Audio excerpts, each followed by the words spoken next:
Pemirsa, dua pebisnis kosmetik di Kota Makassar mengaku tertipu hingga miliaran rupiah.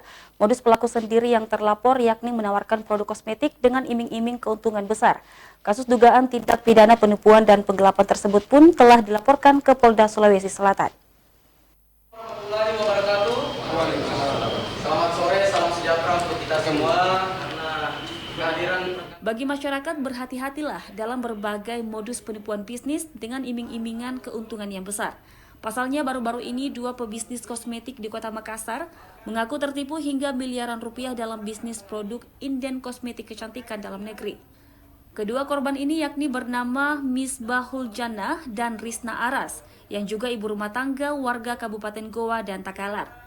Modus pelaku yang terlapor yakni menawarkan produk kosmetik kecantikan dengan iming-iming keuntungan yang besar.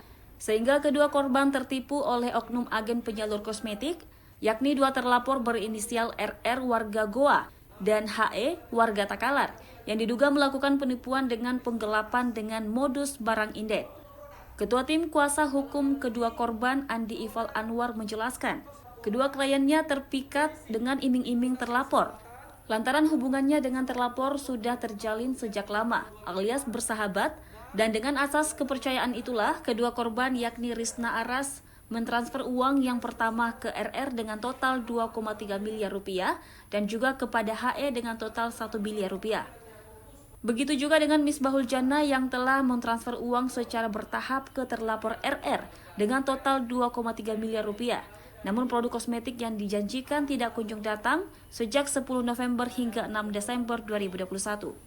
Jadi awal mula kasus ini bahwa terlapor ini menawarkan produk kepada klien kami.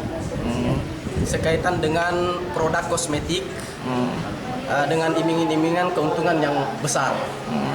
Sehingga klien kami percaya karena memang hubungan antara klien kami dengan terlapor ini adalah orang yang sudah lama kenal atau berteman ataupun bersahabat. Sehingga dengan asas kepercayaan itu klien kami mentransfer uang kepada dua orang. Yang pertama kepada Risnawati Rajab dengan total 2,3 miliar dan juga kepada saudari Herni dengan total 1 miliar. Namun ketika klien kami telah mentransfer dana tersebut, ternyata produk yang ditawarkan oleh pelaku atau terlapor itu tidak ada. Akibat dugaan penipuan dan penggelapan tersebut, kedua korban mengalami kerugian sebanyak 5,6 miliar rupiah. Sebelumnya melalui tim kuasa hukumnya, kedua korban telah melayangkan somasi ke RR dan HE tertanggal 13 Desember 2021 yang berlaku 2 hari namun tidak ada itikat baik dari kedua terlapor. Diketahui korban dari dua terlapor itu bukan hanya 2 orang, namun lebih dari itu, dan total kerugian lebih dari 10 miliar rupiah. Tim Liputan, Selebes TV.